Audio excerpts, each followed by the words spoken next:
Hi everybody, it's Allison here again with Solensis. This is the place where we teach you everything about healthy aging and nutrition and help you to always look and feel your best. Now today we're going to talk about type 2 diabetes, its consequences on your health and the best way to prevent it. And as always, remember to give us a like and subscribe to our channel so you don't miss any of our future videos. Type 2 diabetes is a chronic condition that affects millions of people around the world.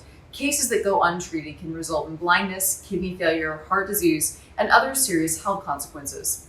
Now, before diabetes is diagnosed, there's a time frame in which your blood sugar levels are high, but not high enough to be diagnosed as diabetes. This period is called prediabetes. Up to 70% of those with prediabetes will develop type 2 diabetes, according to statistics. Now, fortunately, going from prediabetes to diabetes is not necessarily an inevitable outcome. Although there are certain variables that you can't modify, like your genes, your age, or your past activities, there are many things that you can do now to lower your diabetes risk. So let's take a look at the best methods to keep diabetes at bay. Number 1, eliminate sugar and refined carbs from your diet. Consumption of sugary foods and refined carbs can actually expedite the development of diabetes in those who are at risk.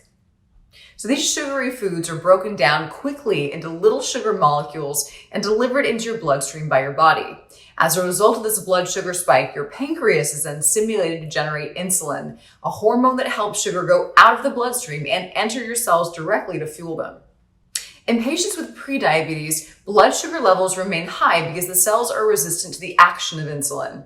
The pancreas then responds by producing more insulin to lower blood sugar to a healthy level. Now, this can result in rising blood sugar and insulin levels over time, eventually leading to type 2 diabetes. Many studies have found the link between high sugar consumption and the risk of diabetes. Data actually shows that those who consume high sugar diets are about 40% more likely to develop diabetes than those who consume less fast sugar and less refined carbs. And that's why avoiding sugary foods as well as sugary drinks may be able to help lower your risk of diabetes. Number 2, take turmeric curcumin tablets. Curcumin is a component of turmeric, an orange spice mainly used in curries. Curcumin is a powerful anti-inflammatory agent which is proven to be beneficial against arthritis and in reducing inflammatory symptoms throughout your body, especially in persons with prediabetes. Now, there's also compelling evidence that it can help with insulin resistance and diabetes progression. In a controlled 9-month study of 240 pre-diabetic persons who received 750 milligrams of curcumin daily, no one developed diabetes, interestingly enough. 16.4% of the control group, on the other hand, did. Curcumin also increased insulin sensitivity and the function of insulin-producing cells in the pancreas in the curcumin group.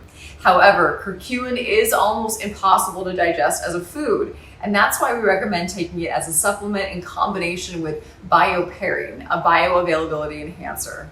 We actually made a full video about it, so check it out on our channel. And I also put the link down below if you want more info about curcumin bioperine supplement. Number 3, exercise on the regular. Regular physical activity may actually help decrease the risk of diabetes. Your cell's insulin sensitivity improves while you exercise, and as a result, you need less insulin to help keep your blood sugar levels stable. Moderate intensity exercise reduces insulin resistance and blood sugar levels by 51%, and high intensity exercise decreases it by 85% in patients with prediabetes. The best way to choose a physical activity is just pick one that you enjoy, one that you can keep doing on a regular basis, and one that you can stick to over time. Number 4, try losing weight if you need to. Now, even if it's not the case all the time, most people who develop type 2 diabetes tend to be overweight or obese most of their lives. Individuals with prediabetes are also more likely to store visceral fat around their waist and abdomen organs, such as the liver, for example. And actually, excess visceral fat increases the risk of developing type 2 diabetes by promoting inflammation and insulin resistance. Although even a tiny amount of weight loss can help minimize this risk, studies show that the more weight you drop, typically speaking, the better benefits you'll get. In one study of over 1,000 adults with prediabetes, researchers discovered that for every 2.2 pounds of weight dropped, participants' risk of diabetes decreased up to 96%. Diabetes risk can be dramatically reduced by losing weight. Low-carb or Mediterranean diets are just a few of the healthy weight loss options. However, adopting a diet plan that you can keep in the long run is crucial to maintaining your weight loss.